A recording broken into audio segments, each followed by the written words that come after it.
que je vous apporte ce matin est la suite de celui de dimanche dernier. Nous avons commencé, si vous n'étiez pas là, vous pourrez réécouter la première partie sur notre site internet, ADD Paris 15 sur internet. Vous pourrez donc écouter ce message. Nous avions commencé à parler de fausses doctrines. J'espère que vous vous en souvenez. Pour faire un bref résumé de ce qui a été dit la semaine dernière, nous avons parlé de 3 fausses doctrines, nous allons en voir 4 aujourd'hui. La première que nous avions vue, je vais assez rapidement, c'est un résumé, nous avions parlé de l'hypergrâce.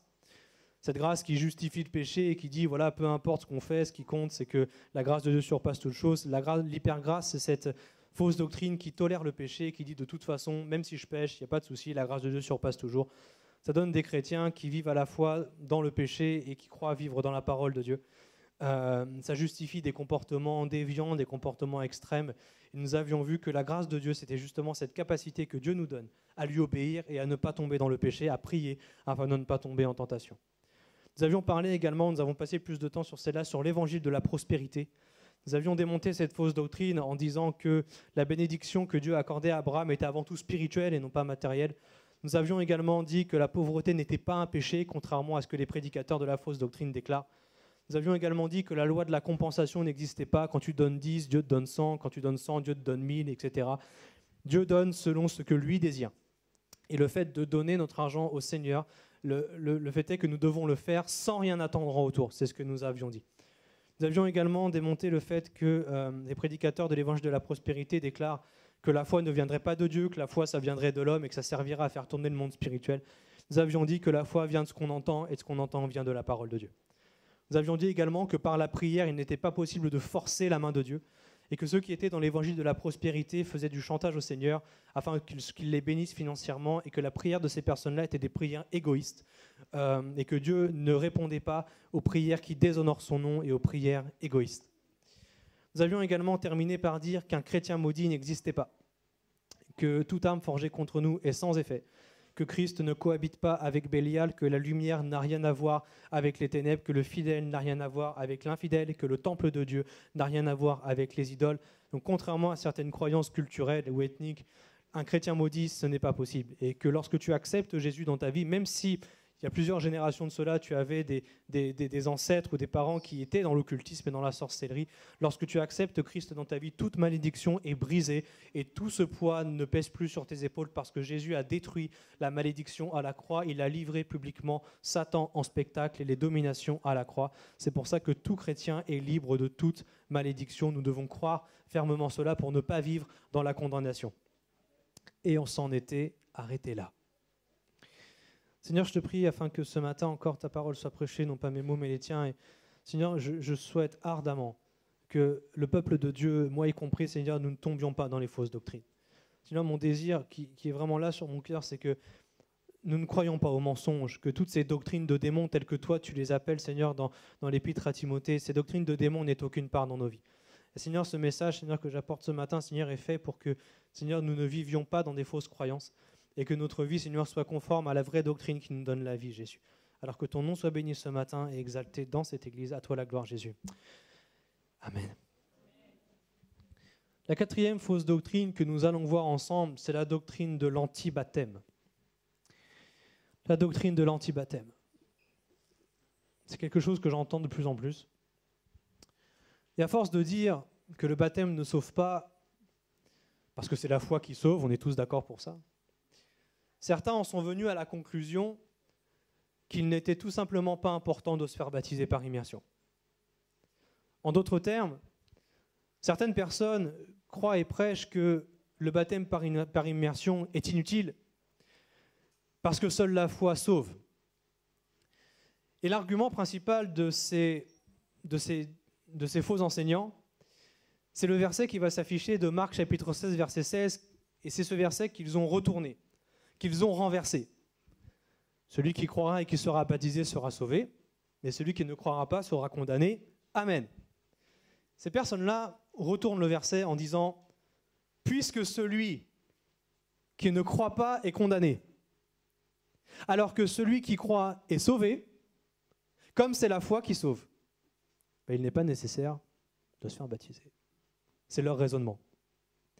Voilà un exemple de raisonnement qui conduit à cette fausse doctrine. Et nous sommes là typiquement dans ces pensées qui voudraient que la parole de Dieu rentre dans nos vies, dans le moule de nos vies, que ce serait à la parole de Dieu de s'adapter à ce que nous vivons. En fait, ce sont des gens qui pensent des choses et qui vont chercher dans la Bible la justification de leurs pensées. Et quand ils tombent sur un verset qui ne les arrange pas, ils tordent le sens du verset pour que le verset leur donne raison. C'est pas comme ça que ça marche. Ce n'est pas à la Bible de se tordre pour être conforme à ce que tu penses, mais c'est à tes pensées de se conformer à ce que la Bible dit. Je rappelle que toute fausse doctrine est d'origine démoniaque. Pourquoi l'adversaire voudrait détruire le baptême ? Simplement parce que Christ l'a institué. Nous ne devons pas tordre la parole de Dieu pour notre propre intérêt. 1 Pierre chapitre 3 versets 21 à 22 dira ceci. 1 Pierre 3 versets 21 à 22 dira « Cette eau était une figure de baptême, il nous est parlé du déluge, qui n'est pas la purification des souillures du corps, mais l'engagement d'une bonne conscience envers Dieu et qui maintenant vous sauve, vous aussi, par la résurrection de Jésus-Christ, qui est à la droite de Dieu, depuis qu'il est allé au ciel, et que les anges, les autorités et les puissants lui sont soumis. Alléluia. » En d'autres termes, celui qui ne se fait pas baptiser, mais qui croit, ne montre pas son engagement avec Dieu d'après ces versets. C'est une question ici de soumission à la doctrine et à la bonne doctrine de l'obéissance à Dieu. Et en voulant détruire le sens et l'utilité du baptême, l'adversaire cherche à détruire l'engagement des hommes et des femmes qui veulent servir Dieu. Parce que ça l'arrangerait bien qu'il n'y ait plus d'engagement. Ça arrangerait bien les affaires de l'adversaire que les hommes et les femmes ne s'engagent plus à suivre Dieu, parce que cela signifierait la destruction de l'Église et la fin des ministères. Sans engagement, plus de serviteurs. Sans engagement, plus de servantes. Est-ce que vous imaginez cette Église sans leader, sans pasteur, sans tous ses frères et toutes ses sœurs qui servent chaque semaine et qui font fonctionner l'Église? Ce n'est pas possible. Comment est-ce que nous en sommes arrivés là? Comment est-ce que nous en sommes venus à servir Dieu? Simplement un jour, nous avons accepté Christ et nous nous sommes fait baptiser. Le baptême est un engagement. Sans baptême, pas d'engagement. Je vois une jeune baptisée qui acquiesce devant. Je crois aussi une chose, c'est que tant que Jésus sera vivant et tant que le Saint-Esprit sera là, il y aura des engagements. Il y aura des baptêmes. Et le nombre de serviteurs et de servantes augmentera encore. C'est une parole de foi que je dis là. Frères et sœurs, ne vous laissez pas manipuler ou influencer par les mensonges que vous entendez. Seule la parole écrite de Dieu ne change jamais. Se faire baptiser, c'est donc obéir à Dieu, s'identifier à Christ, accepter son alliance et s'engager à ses côtés jusque dans la vie éternelle. Alléluia. Le fondement du baptême ne peut être renversé parce qu'il repose sur Jésus-Christ. Alléluia. Seigneur, nous repoussons cette fausse doctrine de l'anti-baptême. Gloire à Dieu. La cinquième fausse doctrine que je veux voir avec vous, nous allons lire ensemble Apocalypse chapitre 2, versets 14 à 15. Apocalypse chapitre 2, si vous voulez le prendre avec moi, versets 14 à 15 dit ceci. Cinquième fausse doctrine. Mais j'ai quelque chose contre toi. C'est que tu as là des gens attachés à la doctrine de Balaam, qui enseignaient à Balak à mettre une pierre d'achoppement devant les fils d'Israël pour qu'ils mangent des viandes sacrifiées aux idoles et qu'ils se livrent à l'impudicité. De même, toi aussi, tu as des gens attachés pareillement à la doctrine des Nicolaïtes. Je dis amen quand même parce que c'est la parole de Dieu. Qu'est-ce que c'est que ce truc? La doctrine des Nicolaïtes. Jésus ne veut pas que nous soyons attachés aux fausses doctrines et c'est pour cette raison qu'il adresse ce message à son Église. La doctrine de Balaam ressemble à la doctrine des Nicolaïtes. Balaam, pour vous rappeler l'histoire ou pour dire à celles et ceux qui ne la connaissent pas, Balaam, c'est ce prophète, entre guillemets, qui essaya de prostituer son don prophétique afin de maudire Israël contre l'argent de Balak. Après son échec, Balaam a incité, et Balak ont incité les femmes de Moab à séduire les jeunes princes d'Israël. Et le résultat fut qu'Israël tomba dans l'idolâtrie et dans la fornication. À ce moment-là, c'est Nombre 25 qui en parle, si vous souhaitez le lire à la maison, beaucoup de jeunes moururent à Baal-Péor. Terrible. On en a déjà parlé lors du message sur le passage du Jourdain. Alors, qui seraient ces Nicolaïtes? Les Nicolaïtes, j'ai fait quelques recherches, et notamment dans la parole de Dieu. C'est un groupe de personnes qui ont suivi une personne qui s'appelait Nicolas. Et ce Nicolas, il nous en est parlé dans Actes chapitre 6, verset 5. En fait, les Nicolaïtes sont un groupe de personnes qui ont suivi un diacre qui a mal tourné. Et cet homme dans l'église encourageait les relations sexuelles hors mariage. Cet homme se livrait à l'impudicité et entraînait les autres dans l'immoralité et la débauche sous couvert de son élection par imposition des mains. Il utilisait sa position d'autorité et sa renommée. Les apôtres m'ont imposé les mains pour entraîner des jeunes hommes, des hommes et des femmes à se livrer à l'impudicité. Dans une église où j'ai été en stage, un jour un homme est rentré. Il participait à toutes les réunions. Il priait à voix haute, prophétisait, il avait des visions, il parlait en langue, il était dans l'intercession, dans les nuits de prière, il était dans les soirées de prière, il était considéré. Et un jour, une sœur est venue nous voir, équipe pastorale, parce que cette même personne lui a demandé de coucher avec elle. Parce que tu comprends, nous sommes tous enfants de Dieu, alors tout le monde peut coucher avec tout le monde, il n'y a pas de problème. Il y a encore, aujourd'hui, en 2019, des Nicolaïtes. Faites gaffe. Ce sont des personnes qui, sous couvert de piété, qui ont l'apparence de la piété, sous couvert de sainteté, sous couvert d'un service, des gens qui parlent bien, voilà, qui présentent bien, utilisent cela pour détourner le peuple de Dieu. Frères et sœurs, je vous appelle à la vigilance ce matin. Faites attention à qui vous rencontrez et faites attention à la flatterie. Et je vous assure, frères et sœurs, que si un jour qu'on en démasque un dans l'église ou que quelqu'un comme ça vienne dans l'église, il sera mis dehors sans préavis. Je vous le dis, pour vous protéger, pour votre bien. Le danger qui guette l'église du Seigneur, l'église du Seigneur, c'est l'impureté sexuelle. Et elle doit être dénoncée, combattue et rejetée. Et un grand nombre de versets bibliques parlent de cela. Aujourd'hui, je dirais simplement qu'il ne nous faut faire aucun compromis avec le péché, parce que d'après le psaume 93, verset 5, c'est la sainteté qui convient à la maison de l'Éternel. Amen. Comprends aussi ceci, c'est que le monde cherchera toujours à te souiller. Tant que ce monde existera, tu seras en danger. Mais gloire à Dieu, parce qu'un jour ce monde sera détruit et la convoitise qui va avec, alléluia. Ceux qui tombent dans ce piège peuvent encore se repentir. Ceux qui persévèrent dans ces mauvaises voies devront faire face au Seigneur. De grâce, bien-aimés, ne jouez pas avec la compassion et la miséricorde de Dieu. Que le péché, bien-aimé, soit banni de notre vie et que tu ne puisses jamais tolérer l'immoralité, l'impureté et la dépravation. Seigneur, nous repoussons cette fausse doctrine de Balaam et la perversion des Nicolaïtes. Amen. Faites attention à vous. La sixième fausse doctrine que je veux voir avec vous, c'est encore une fois une doctrine de démon. Et cette doctrine de démon est inspirée par un livre apocryphe. Vous savez ce qu'un livre apocryphe? C'est un livre qui n'a pas été reconnu comme étant inspiré par le Saint-Esprit, mais qui figure dans certaines éditions de la Bible. Elle ne figure pas dans la Bible que nous lisons ici, rassurez-vous. Et cette fausse doctrine a fait du chemin, et le livre qui l'a inspiré, c'est le livre apocryphe des Maccabées, le deuxième livre des Maccabées, au chapitre 12, au verset 44 à 46. Et cette fausse doctrine, c'est la fausse doctrine de la prière pour les morts. La prière pour les morts.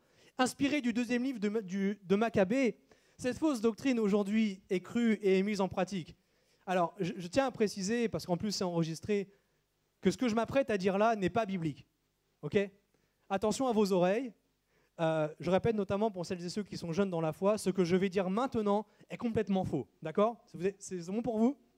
Je vais vous lire le passage de 2 Maccabées chapitre 12. Parce que je voulais quand même vérifier. Mais ce que je vais dire, c'est faux.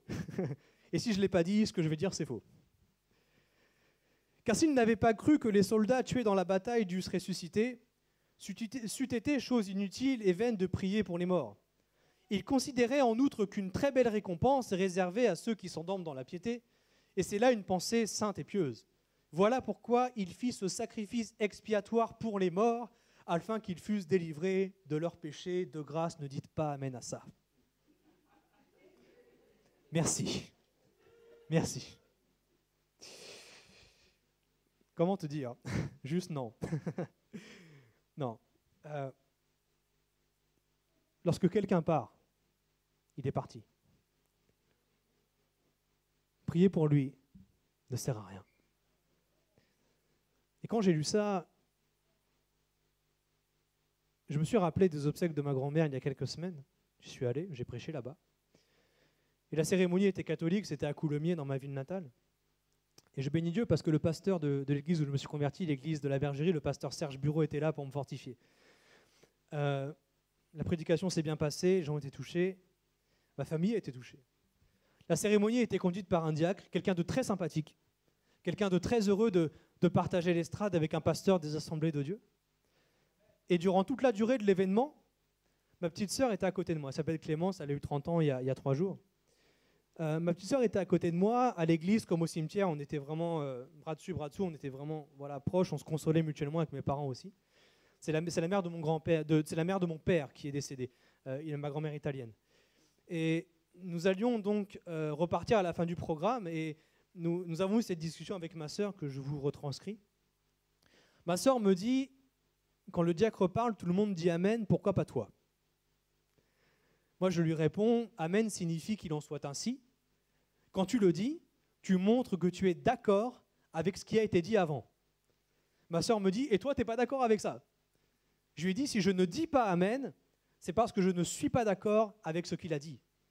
Quand le diacre prie Dieu pour mamie qui est déjà morte, ou quand il prie en s'adressant à mamie alors qu'elle n'est plus là, non, je ne suis pas d'accord.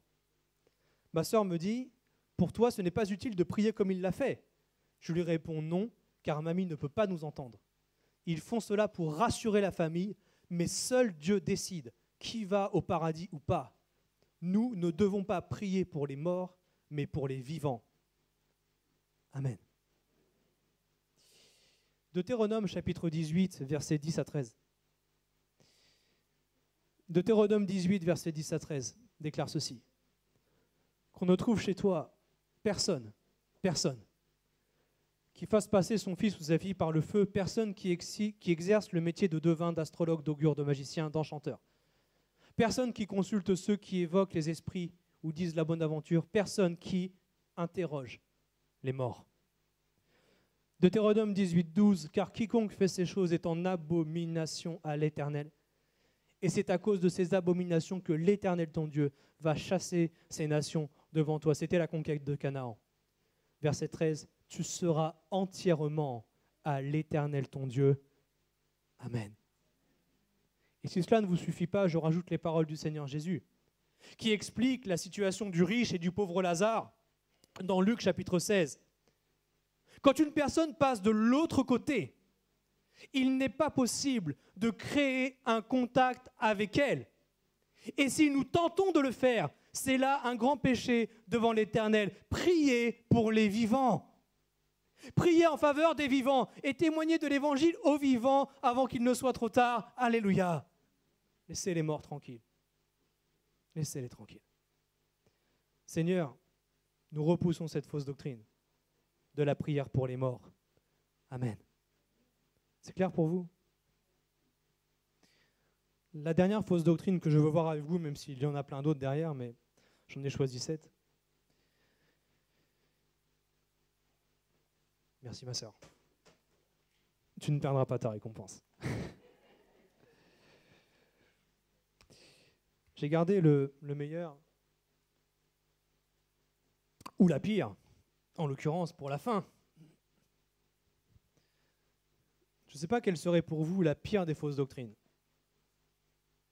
Je pourrais peut-être vous interroger, mais vous êtes nombreux. Pour moi, la pire des fausses doctrines, ça serait que Jésus n'est pas mort à la croix. Vous êtes d'accord avec ça? Eh bien, figurez-vous que ça existe. Figurez-vous que cette fausse doctrine existe, et c'est une fausse doctrine qui, pour moi, est la pire. C'est une fausse doctrine qui déclare que la personne qui était sur la croix n'était pas Jésus-Christ. Cet enseignement se trouve dans les écrits d'une autre religion, je ne dirai pas laquelle, vous avez du discernement. Et quand j'ai entendu cela, ma première réaction, ça a été « Mais non, c'est pas possible, je ne peux pas croire qu'un tel texte existe. Je ne peux pas croire qu'il soit lu, je ne peux pas croire qu'il soit cru par des millions de personnes. » Et ma seconde réaction, ça a été la tristesse, parce que si cela était effectivement écrit, le but de cette fausse doctrine, c'est simplement de détruire le fondement de la foi chrétienne. De faire passer les chrétiens pour un peuple dans le mensonge. De faire passer les chrétiens pour des gens qui sont donc condamnés. Après, je me suis dit, j'ai demandé à Dieu, Seigneur, donne-moi le courage d'aller chercher et de vérifier cette information. Et figurez-vous que je l'ai trouvé. Je ne vais pas lire ce verset ici parce que nous sommes dans une église, mais dans tous les cas, ce verset existe. Et là où nous voyons à quel point Dieu est puissant, c'est que nous trouvons dans la Bible, écrite 8 siècles avant cette fausse doctrine, nous trouvons dans la Bible des versets qui parlent déjà de cela. La préscience de Dieu, bien-aimé, est juste extraordinaire. Philippiens chapitre 3, versets 18 à 19. Regardez ce qui est écrit. Philippiens 3, 18, 19. « Car il en est plusieurs qui marchent en ennemis de la croix de Christ. Je vous en ai souvent parlé et j'en parle maintenant encore en pleurant. Leur fin sera la perdition. Ils ont pour Dieu leur ventre, ils mettent leur gloire dans ce qui leur fait honte. Ils ne pensent qu'aux choses de la terre. Amen. » Aujourd'hui, preuve en est qu'il existe toujours des adversaires de la croix de Christ. Et l'adversaire veut saper le fondement même de la parole de Dieu. L'adversaire, le diable, veut saper le fondement même de ta foi. Mais il ne pourra jamais y arriver parce que son fondement, c'est Jésus-Christ. Et Jésus-Christ est indestructible. Amen. Beaucoup aujourd'hui insultent Dieu et méprisent Christ. Ne tombez jamais dans ce piège. Ne vous asseyez pas en compagnie des moqueurs. La pire des fausses doctrines se base sur le fait que Jésus n'est pas le Fils de Dieu. Et dans les écrits qui sont incriminés, il est dit que ceux qui croient que Jésus est mort à la croix sont dans la confusion et dans l'aveuglement. Ce livre retourne la vérité fondamentale pour en faire un mensonge.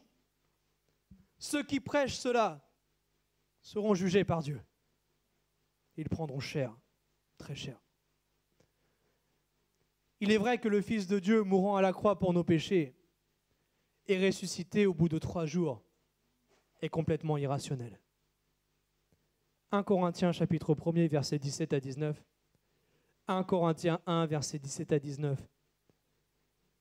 Ce n'est pas pour baptiser que Christ m'a envoyé, c'est pour annoncer l'évangile. Et cela sans la sagesse du langage, afin que la croix de Christ ne soit pas rendue vaine. 1 Corinthiens 1, verset 18. Car la prédication de la croix est quoi? Une folie. Ouais. Une folie pour ceux qui périssent. Mais pour nous qui sommes sauvés, elle est une puissance de Dieu. Amen. Aujourd'hui, ainsi, il est écrit « Je détruirai la sagesse des sages et j'anéantirai l'intelligence des intelligents. » Alléluia. Merci Seigneur. Cette doctrine de démon, disant que Jésus n'est pas mort à la croix, vise clairement à rendre vaine cette croix, comme le dit l'apôtre Paul. Ceux qui veulent détruire la plus grande démonstration de l'amour de Dieu disent que Jésus n'est pas mort à la croix. Car d'après ce verset, c'est une folie pour ceux qui sont dans la perdition. Si pour toi la croix de Jésus n'est pas une folie, ça veut dire que tu es sauvé. Si la croix de Christ est pour toi de la folie, en disant c'est pas possible, ça veut dire que tu ne l'es pas. Dieu déclare, c'est pour ça que j'ai mis le verset 19, Dieu déclare qu'il détruira leur sagesse et leur intelligence. Gloire à Dieu. Ce sont des personnes qui sont très intelligentes, qui proclament cela. qui ont beaucoup de raisonnement, qui ont une grande intelligence. Et c'est à coup de raisonnement contraire à la parole de Dieu qu'ils démontent le fait que Jésus soit mort à la croix. C'est des discours qui sont très éloquents, qui sont très séducteurs. Mes frères et sœurs, je l'affirme, Jésus est mort et ressuscité. Gloire à Dieu. C'est Jésus qui était sur la croix et c'était personne d'autre. Amen.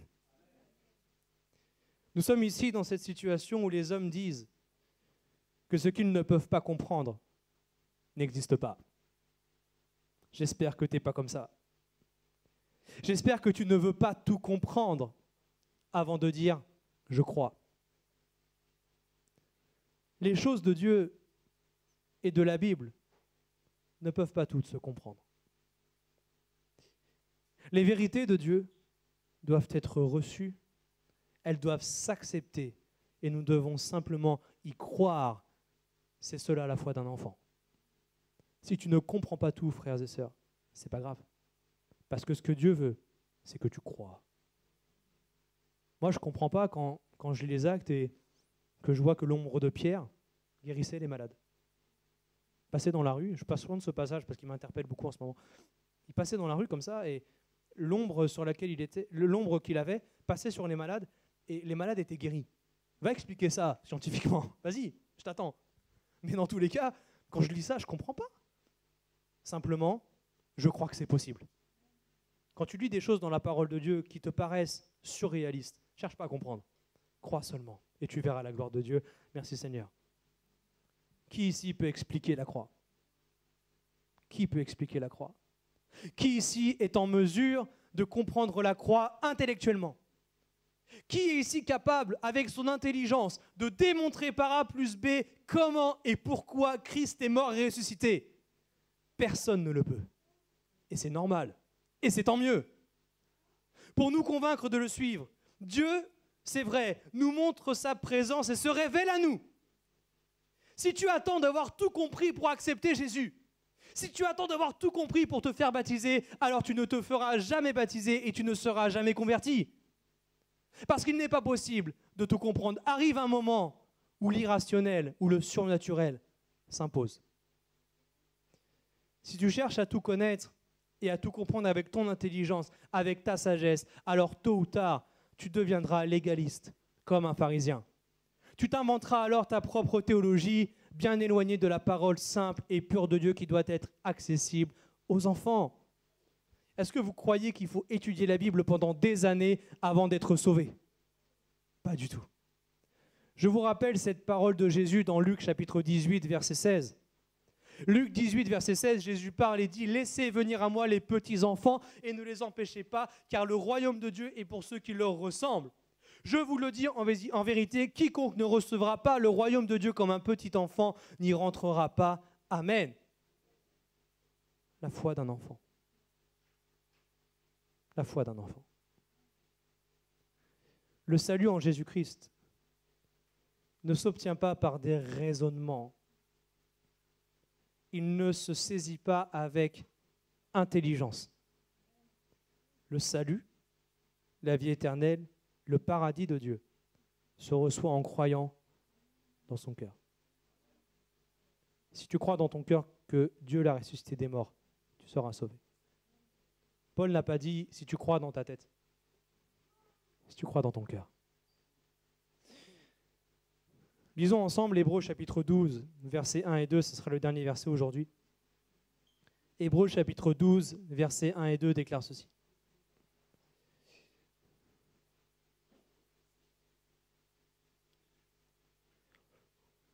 Hébreux 12, 1, 2, nous donc aussi, puisque nous sommes environnés d'une si grande nuée de témoins, rejetons tout fardeau et le péché qui nous enveloppe si facilement, et courons avec persévérance dans la carrière qui nous est ouverte, ayant les regards sur Jésus, le chef et le consommateur de la foi, qui en vue de la joie qui lui était réservée, a souffert la croix, méprisé l'ignominie, et s'est assis à la droite du trône de Dieu. Amen.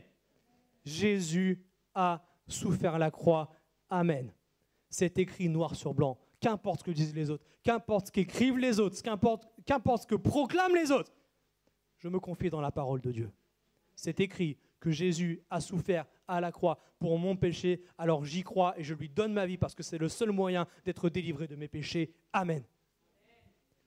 Si Jésus n'était pas mort sur la croix, alors il ne serait pas non plus ressuscité, il ne serait pas non plus élevé. La fausse doctrine qui dit que Jésus n'était pas sur la croix vise tout simplement à détruire la divinité de Jésus. Et c'est pour cela que je dis que c'est la pire.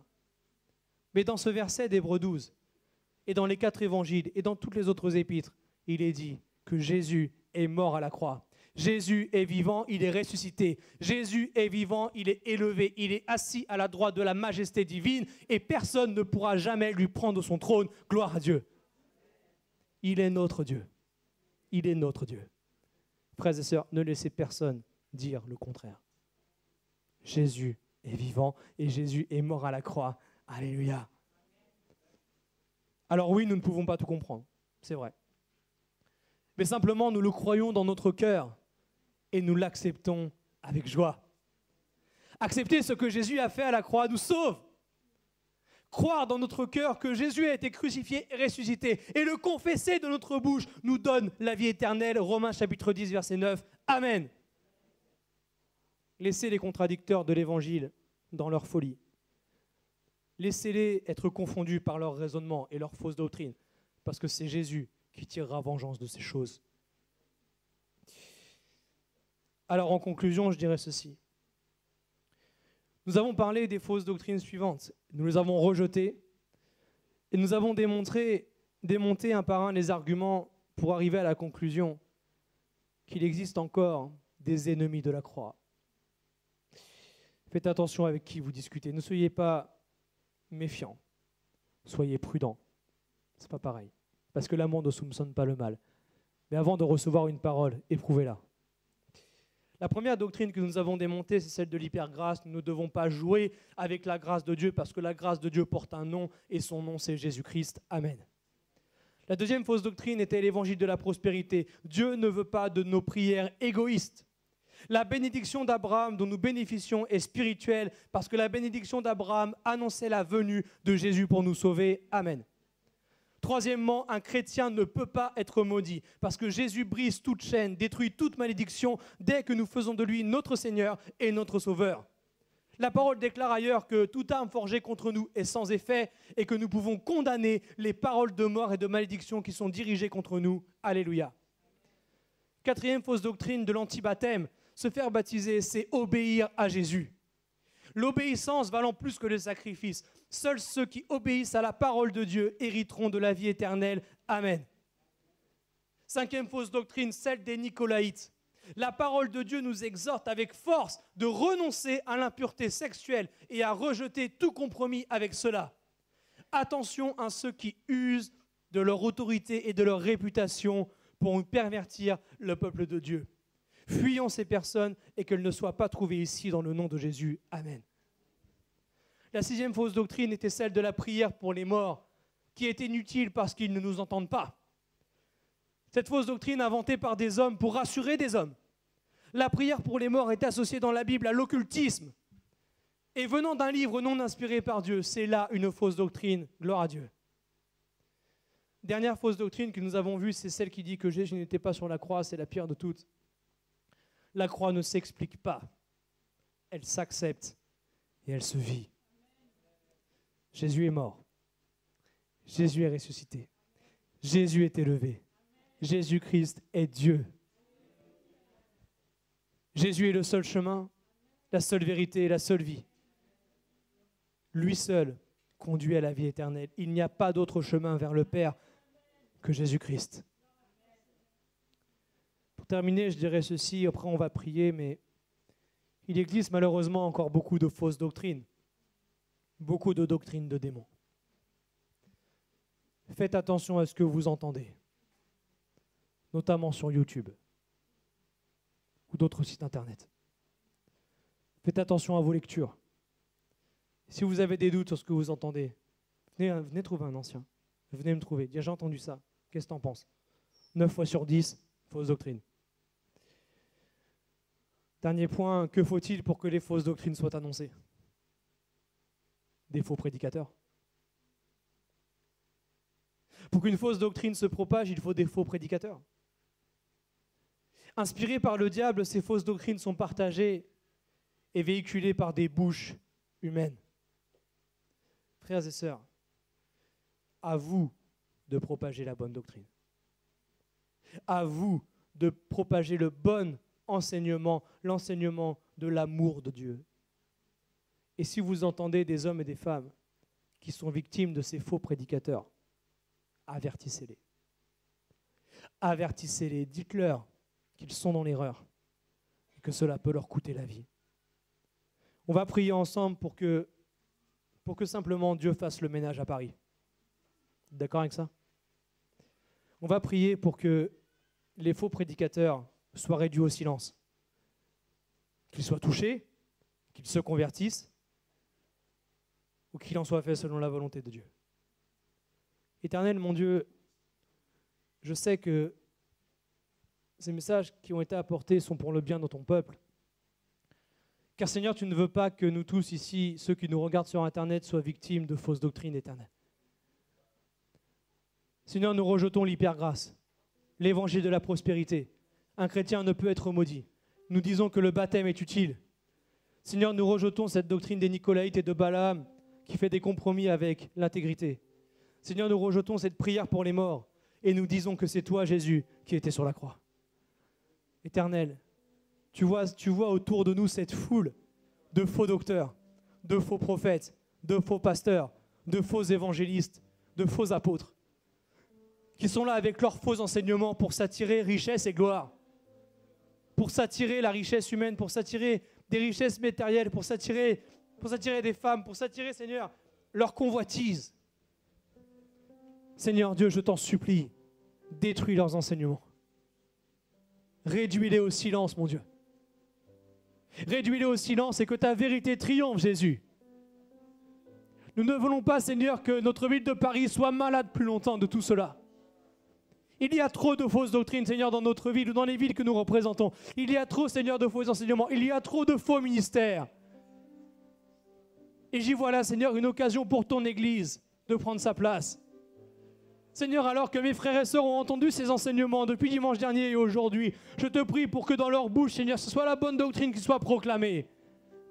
Et toi qui es le Dieu des circonstances, je sais que tu utiliseras les circonstances pour amener près d'eux celles et ceux qui sont victimes de ces fausses doctrines, mon Dieu. Je te prie pour qu'ils aient le courage de dire ce que tu crois est un mensonge.